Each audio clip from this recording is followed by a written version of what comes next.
Do you find that makeup actually makes you look worse? It can be super frustrating seeing photos online of all of these women who seemingly have hardly any makeup on, yet somehow they always look picture perfect. Your first mistake is thinking that they're hardly wearing any makeup.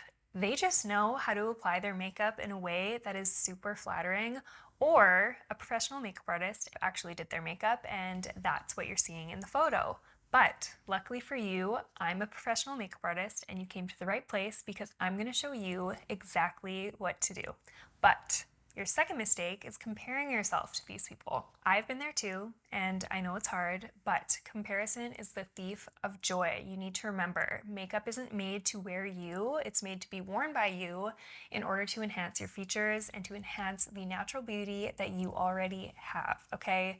From when I used to compare myself all the time to others to now, nothing about the way I look has actually changed. I just made a few subtle changes to how I apply my makeup and also, maybe more importantly, how I actually view myself. I used to wear makeup to hide what I look like, but now I use it to enhance what is already there, and I'm going to show you how you can do that too, so let's get started.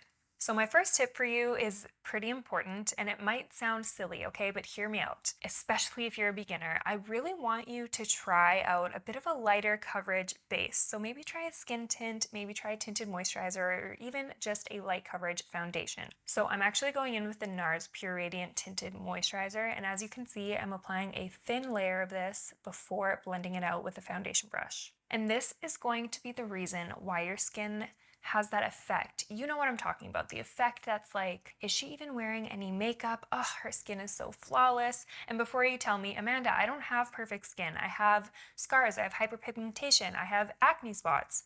That is fine, okay?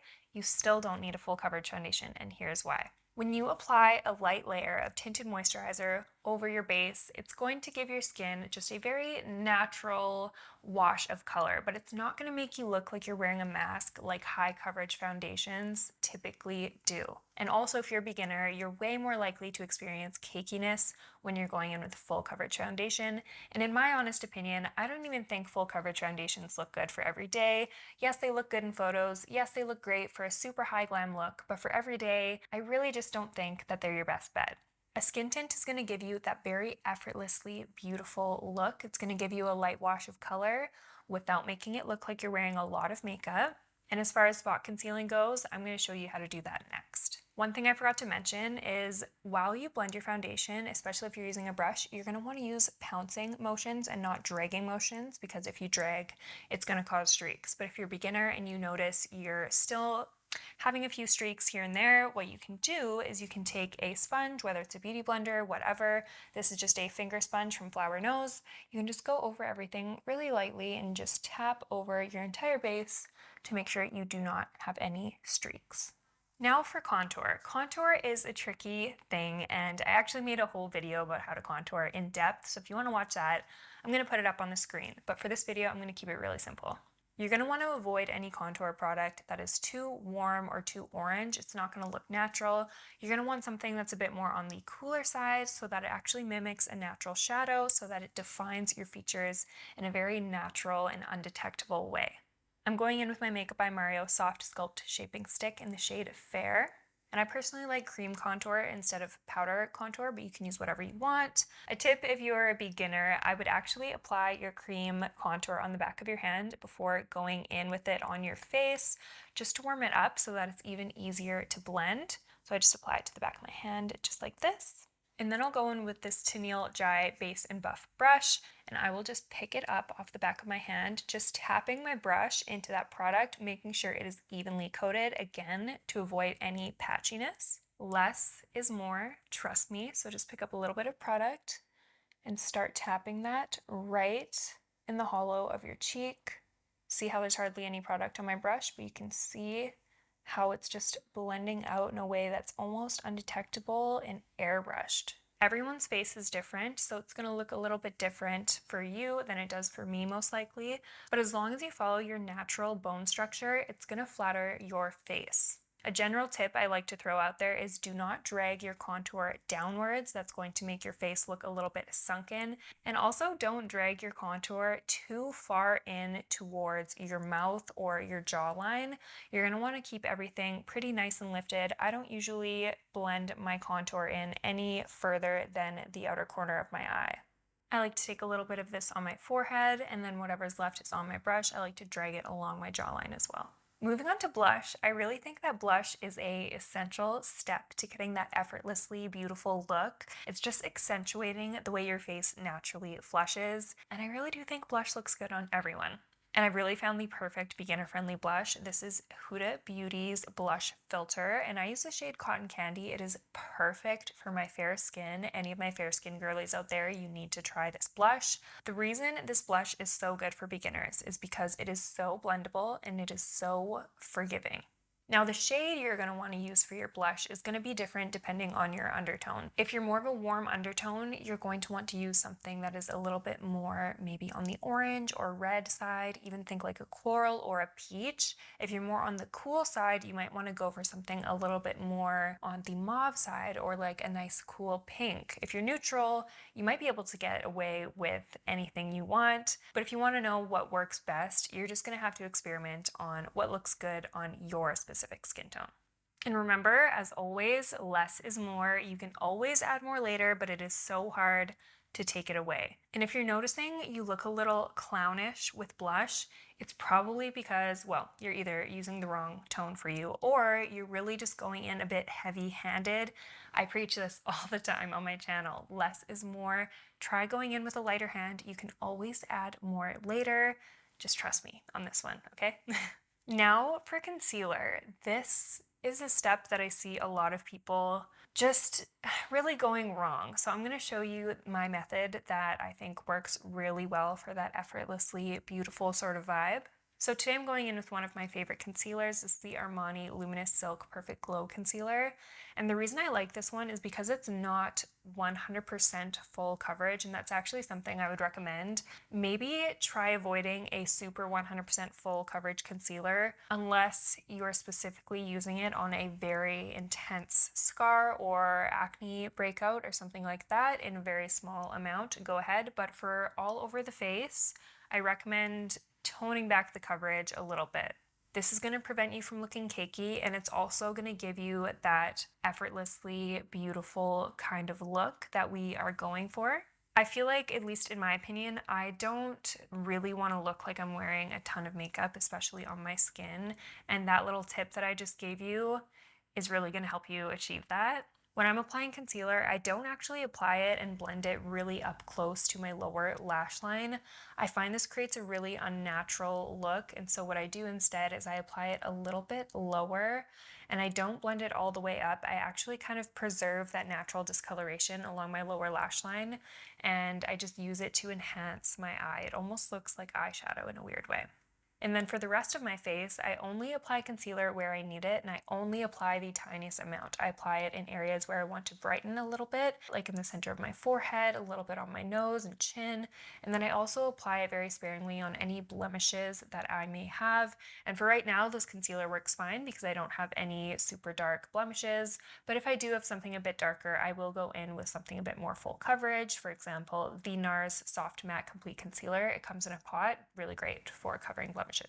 And I like to use a concealer brush because it preserves the coverage of the concealer a little better in my opinion. But if you are a beginner and you'd rather use a sponge, totally go for that. Naturally, if you apply less product in those areas that have fine lines, you're going to notice less creasing.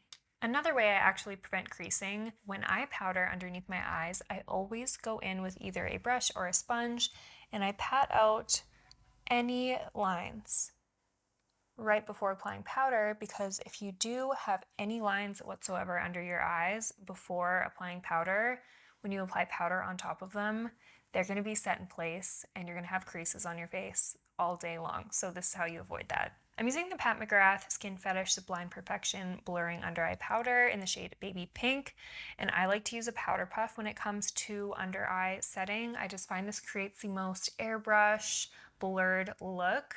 So I just pat out any little fine lines that may have formed underneath my eyes. And once I've done that, then I go in with powder, and I'm not dragging, I'm just pressing that in. We don't want to disturb any of that concealer. We just want to keep it exactly how it is and set it into place. All right, moving on to eyeshadow. It can definitely be a bit of a tricky thing, but I'm going to show you the way I apply eyeshadow that I think looks really good on everyone.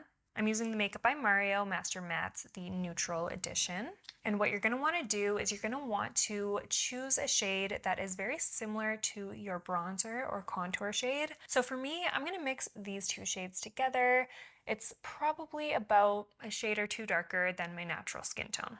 A huge tip I will give you is when you're picking up eyeshadow and you don't want it to apply patchy, just swirl it on either the back of your hand or on the meaty part of your hand here, just to make sure your brush is coated evenly before going in and applying that to your lid.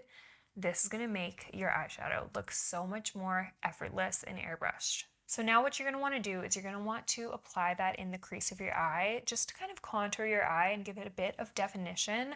I like to use windshield wiper motions, and I just follow the natural shape of my eye. It's going to look a little bit different for everyone, but again, just remember, less is more. You can always add more later. I also like to drag a little bit of that same color on my lower lash line as well. And you see how it doesn't look like I'm wearing a ton of eyeshadow? This is how you want your eyes to look at this point. The key really is don't go in too heavy. Again, at the end of the look, if you want to go in with more, if you feel like there's not enough, do it at that stage. Just trust me on this. When you get the rest of your eyes done, you might be surprised at how it all comes together, and you might not actually need to add more. All right, so keeping it pretty simple so far with the eyeshadow. We're going to add a little bit more later, but for now we're going to move on to liner. I'm actually using the Makeup Forever Artist Color Pencil in the shade Limitless Brown, and the reason I'm using a pencil liner is because I just find liquid liners to be a little bit hard to work with. They're not very forgiving, especially for beginners, so I personally just wouldn't recommend them. It's pretty easy for liquid liner to go wrong and not look good. I also recommend using a brown liner rather than a black liner, again, because it's a little bit more forgivable. It's way easier to clean up than a black liner. It's also going to look a little bit more natural and effortless, so that's why I use brown instead of black. I probably sound like a broken record, but again, less is more. I'm going in with a very small amount of this, following the natural shape of my eye and keeping it really tight to my lashes, being very careful not to over apply because this will start to overwhelm the eyes. It might make your eyes look smaller. It's just not what we want to do, so just be mindful to keep it very soft and natural. It doesn't even need to be perfect at this point. Just don't over apply. So now once you've got your basic shape laid out, it's not perfect as you can tell, but now we're going to go in with a small angled brush and just go over those edges just to soften them out a little bit. This is just going to soften everything and make it look a little bit more natural, and you can also just perfect everything and kind of clean everything up with this step.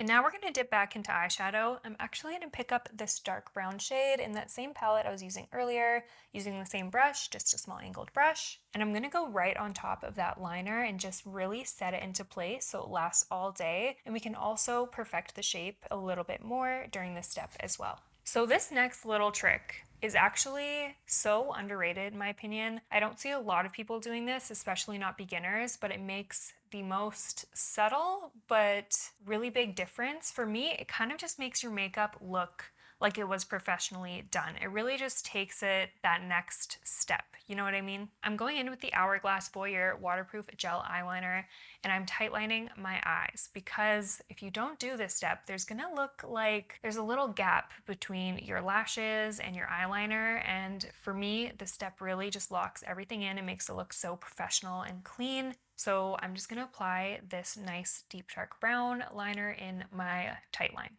Really focusing on getting between every single lash, making that lash line nice and dark. And you might not be able to tell fully on camera, but in person, this just makes such a difference. Now for mascara, I'm going in with a longtime favorite. This is the Tower 28 Make Waves Mascara.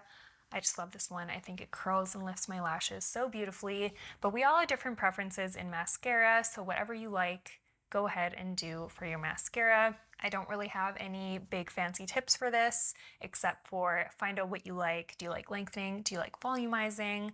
And then kind of go from there. I find this mascara actually does both pretty well. Okay, so now the eyes are done and we're moving on to lips, which are maybe my favorite part of the entire makeup process. I'm going in with my MAC lip liner in the shade Whirl. This is my personal favorite shade of lip liner, but lip liner is kind of similar to blush. You kind of have to find the undertone that works best for you.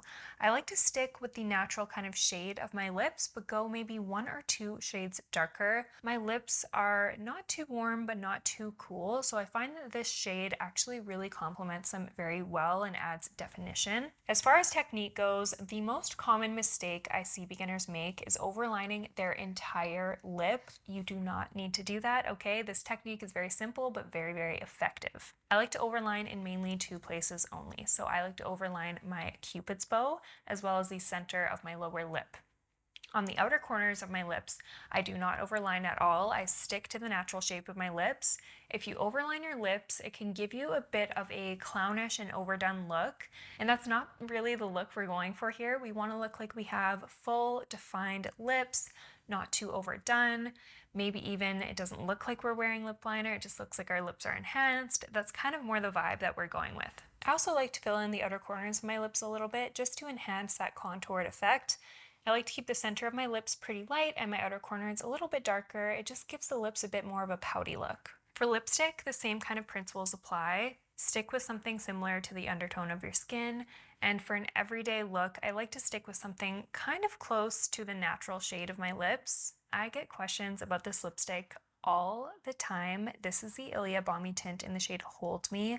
I think this is an absolutely beautiful lip color for my fair skin girlies out there, but I think the way you apply your lipstick does make a difference on the way that it looks. We don't want our lips to look overdone or too heavy, so what I like to do is just to tap my lipstick on rather than to drag it. This gives a much more soft and subtle diffused look, not too heavy or overpowering. It just adds a subtle tint to the lips that looks very natural. See how natural and just flattering that looks?